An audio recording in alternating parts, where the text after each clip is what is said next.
बैठे हुए हमारे सेक्रेटरी, हमारे पालगढ़ थाना के अध्यक्ष जनाब सिंह साहब,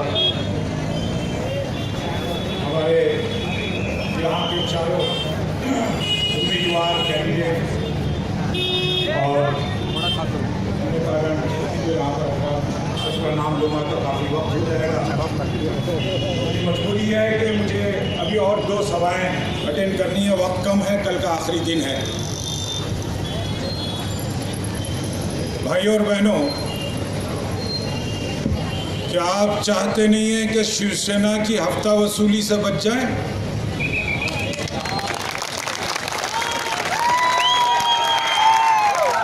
क्या आप चाहते नहीं है कि ये दादागिरी खत्म हो जाए? भाजपा का एक एक कार्यकर्ता, चाहे वो लेडीज हो या जेंट्स हो, डर उनकी गली से नहीं गुजरता। ये आज मौका आपके सामने आया है शिवसेना की दादागिरी को खत्म करने का, उसकी हफ्ता वसूली को खत्म करने का। 25 साल से यहां पर ये लोग चला रहे हैं म्युनिसिपल कॉर्पोरेशन में। आपके यहां के एमएलए खुद एकनाथ शिंदे हैं। कभी उनके घर पर जाकर देखिए तो आपसे बात करने तक का उसके पास वक्त नहीं है। लाइन में खड़े रहना पड़ेगा और उसके बाद वो वहां से गुजर जाएंगे, आपको हाथ उठाकर सलाम और हेलो हाय भी नहीं करें, नमस्ते भी नहीं करेंगे।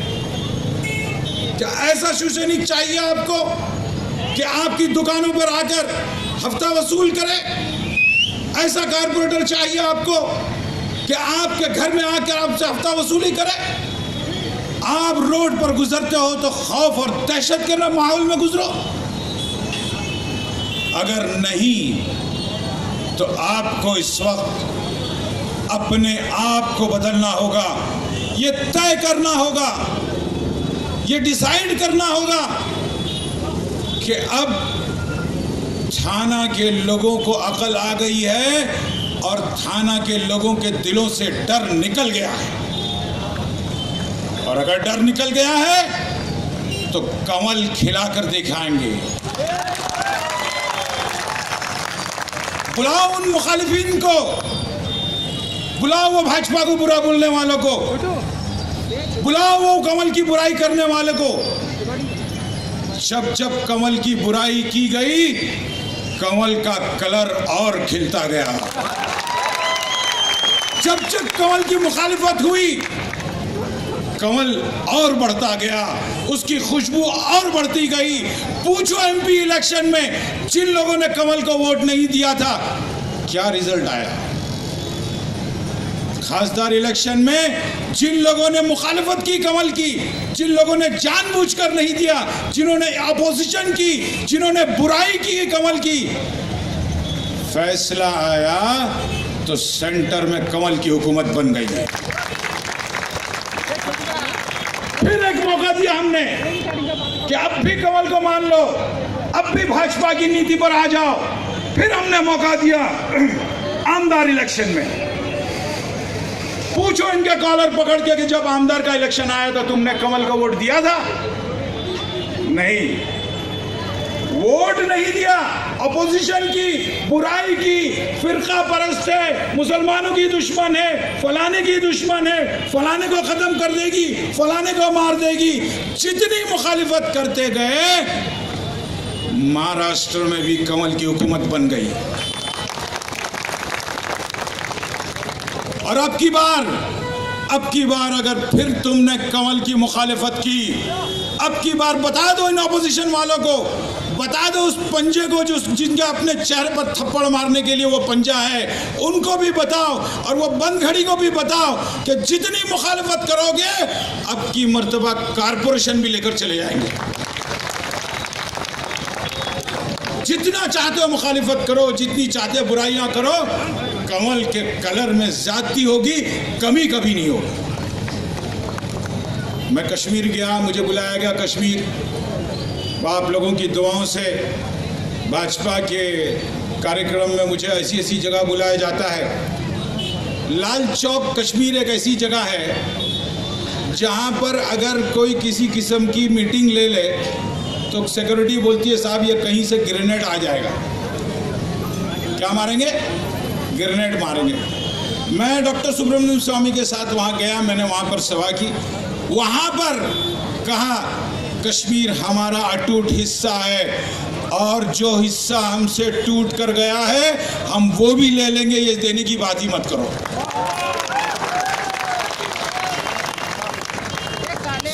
एजेंसी वाले आ गए, पुलिस वाले वहाँ के सब, अरे सब रोड पे, आप रोड पे बोल रहे हैं कहीं से भी ग्रेनेड आ जाएंगे। मैंने कहा खामोश रहो, बात हो गई है, अब सब भाजपा में आ जाएंगे। यहाँ पर वहां से भाजपा लड़ाया, बर्फ के तोदों के ऊपर कमल को खिलवा कर आए हैं, तो थाना कौन सी बड़ी बात है। यह मजमुआ जो यहाँ पर इस वक्त दिख रहा है मुझे, ये लोग जो खड़े हुए हैं, मुझे पता है इसमें शिवसैनिक भी हैं और वो भी परेशान हैं। वो जानते हैं कि आदरणीय आंजहानी बाला साहब ठाकरे ने जो शिवसेना बनाई थी वो शिवसेना नहीं रही, वो शिवसेना खत्म हो गई। ये बाला साहब ठाकरे के नाम पे रॉयल्टी खा रहे हैं, आंजहानी बाला साहब ठाकरे के नाम पे रॉयल्टी खा रहे हैं। क्यों छोड़ छोड़ के बीजेपी पे लोग आ रहे हैं? इसलिए नहीं, नोटबंदी हो गई, बड़ा हंगामा किया इन लोगों ने, अरे नोटबंदी झालं, अरे नोटबंदी वरून किती त्रास झाला सगळ्याला। काही त्रास नाही झाला। मी मराठा मुस्लिम कोल्हापूरचा, मी म्हणतो काही त्रास झाला असेल तर तिकडे जिला परिषद में बीजेपी नंबर 1 पर नहीं आती। आवाम ने तुम्हारी अफवाहों को, तुम्हारी धोखेबाजी को समझ लिया है। पब्लिक समझ गई है तुम धोखेबाज हो, तुम आवाम को धोखा देते हो। इसलिए आवाम की समझ में आ गया है कि बीजेपी की नीति शुरू में भले सख्त होगी, उसके बाद आराम से जब चलेंगे तो उसके फायदे समझ में आएंगे, उसका नफा समझ में आएगा, जब जाकर हमारे लिए आसानियां पैदा होगी। तकलीफ नोटबंदी से किसको हो सकती है? जिसके पास काला पैसा हो उसी को हो सकती है ना। अरे आपके हमारे पास हो गया क्या? मेरे पास, मेरे को तो नहीं थी, मेरे पास जब मैं 10,000 रुपए थे, लेके गया बैंक में दिया, मैंने कहा भाई 10,000 रुपए है। गरीबों को तकलीफ ही बोलते हैं। बता दे कोई गरीब, ये जो लाइनें बैंकों के दरमियान में लगी हुई थी वो 500 रुपए कमीशन वालों की थी, जो ब्लैक का पैसा देके भेजते थे कैश कराने के लिए, नोट बदलाने के लिए, उनकी गर्दी लगा कर रखा था तुमने। और तुम्हारा ब्लैक का पैसा था, इसके लिए तुमको टेंशन हो रहा था। आवाम को, गरीब आवाम को कोई तकलीफ नहीं थी। लेकिन अब आवाम समझ गई है, महाराष्ट्र का नौजवान समझ गया है, गरीब घर में काम करने वाली औरतें समझ गई है, बीवियां समझ गई है, बहनें समझ गई है, बेटियां समझ गई है कि अगर हिंदुस्तान को चलाना है तो उसका हक सिर्फ और सिर्फ नरेंद्र मोदी को है और किसी नहीं हो सकता। छोटी सी मिसाल, अरे भाई जब तक हम अपने घर के दुश्मन को उखेड़ेंगे नहीं, जब तक हम अपने घर के दुश्मन से लड़ेंगे नहीं, बाहर के दुश्मन से कैसे लड़ सकेंगे? नोटबंदी जैसी चीज में आवाम ने साथ दे दिया, खाली लीडर चिल्ला रहे हैं। राहुल गांधी एक मरतबा नोटंकी करने पहुंच गए लाइन में, 4,000 रुपए छुट्टे करा रहा हूं, डेली का 4 लाख रुपए का खर्च है उसका, वो 4,000 के लिए लाइन में खड़ा हो सिर्फ फोटो खिंचवाने के लिए। बीजेपी का कोई लीडर गया नहीं,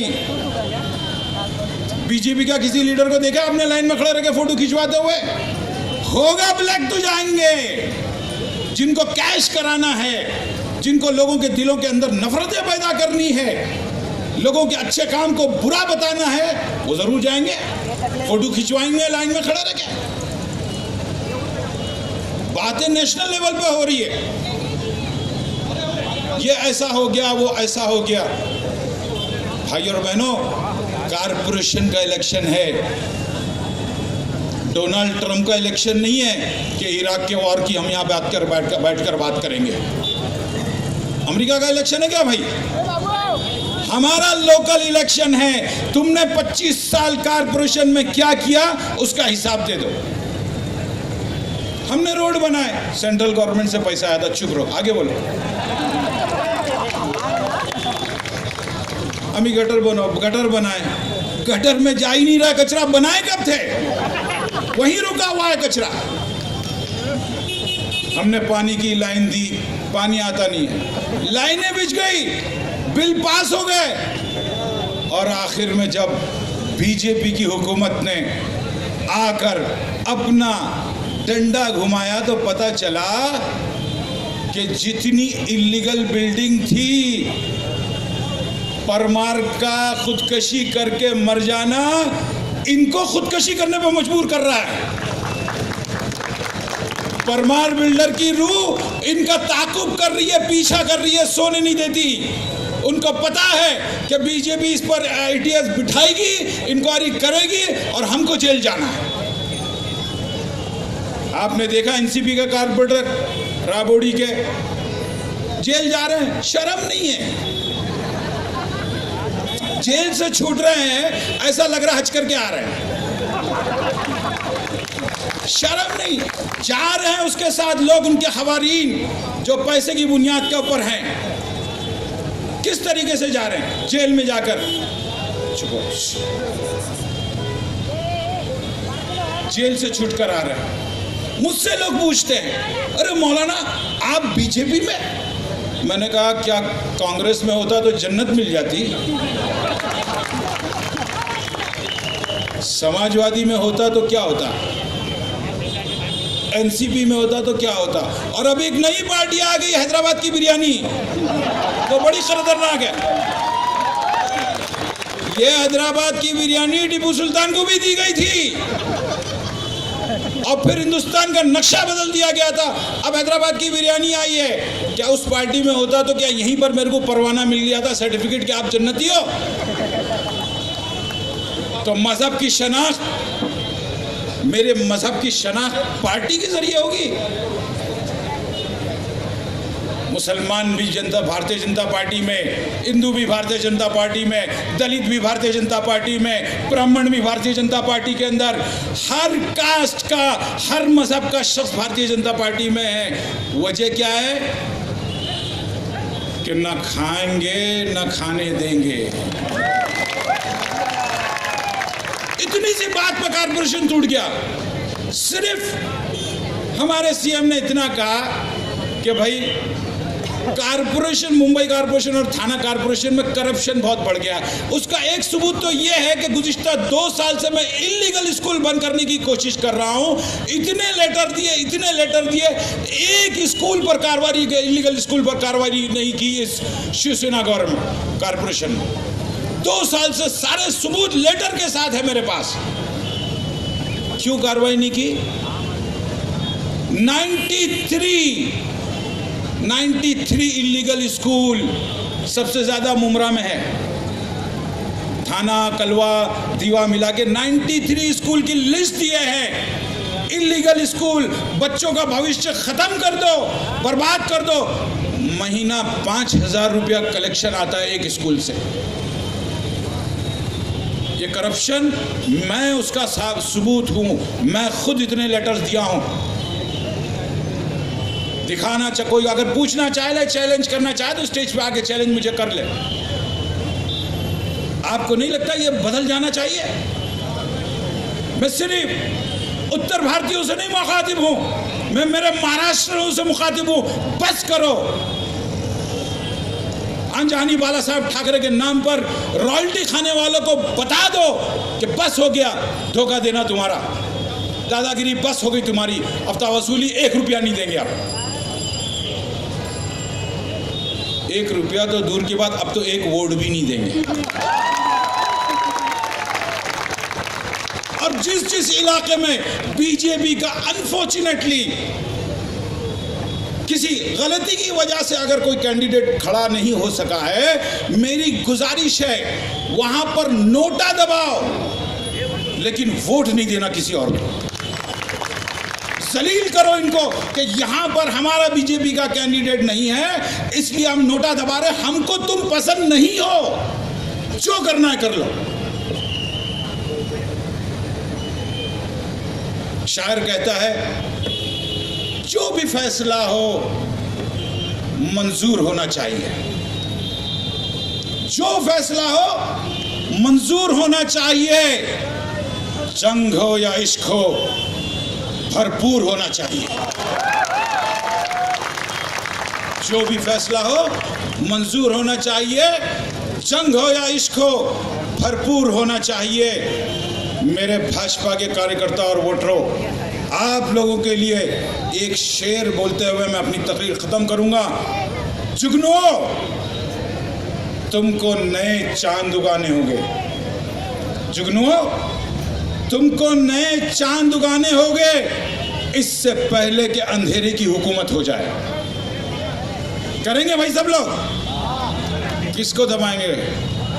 नहीं, बड़ा कंफ्यूजन है, हमको तो पता ही नहीं चला वो मशीन कैसी थी, वो मशीन में कौन सा बटन दबा। सोचने की ज़रूरत नहीं है, कमल का फूल एक ही है, उसकी डिज़ाइनें अलग नहीं है।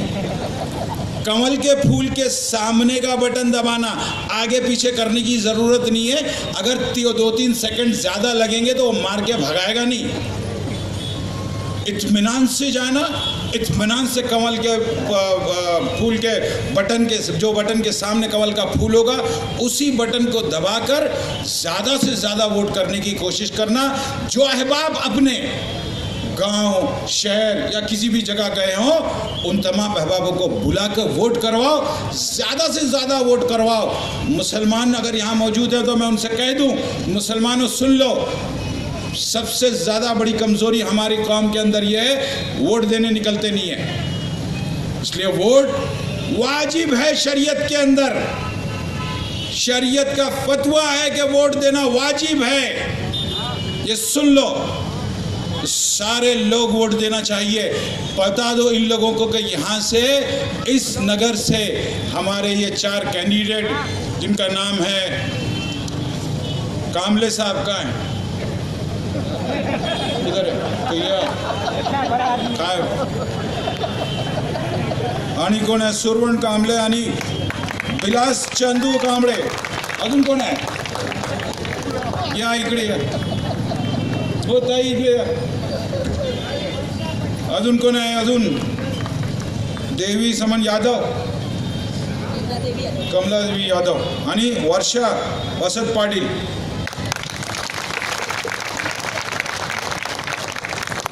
इन लोगों की शक्ल पसंद नहीं है क्या आपको? पीछे के लोग क्या कहानी सुनने बैठे हैं? बहुत दूर तक दिखता है मुझे। ये चारों जीत कर आना नहीं चाहिए आपको। ये इलेक्शन जीतने के लिए नहीं है, ये इलेक्शन ऑपोजिशन को हराने के लिए आपको लड़ना है। तो मैं इस यकीन के साथ यहां से जाऊं कि ये चारों कारपोरेशन में मिलेंगे मुझको, इनको बोल दूं कि यहां पर पटाखे फोड़ दे। ये बात याद रखना, खड़ी हुई आवाम, बैठी हुई आवाम, माँ बहनों भाइयों नौजवान लोग, इस मर्तबा बदलाव नहीं आया तो फिर पछताओगे और पछताने का वक्त भी नहीं मिलेगा। व आखिर दावाना अल्हम्दुलिल्लाहि रब्बिल आलमीन। जय हिंद, जय महाराष्ट्र।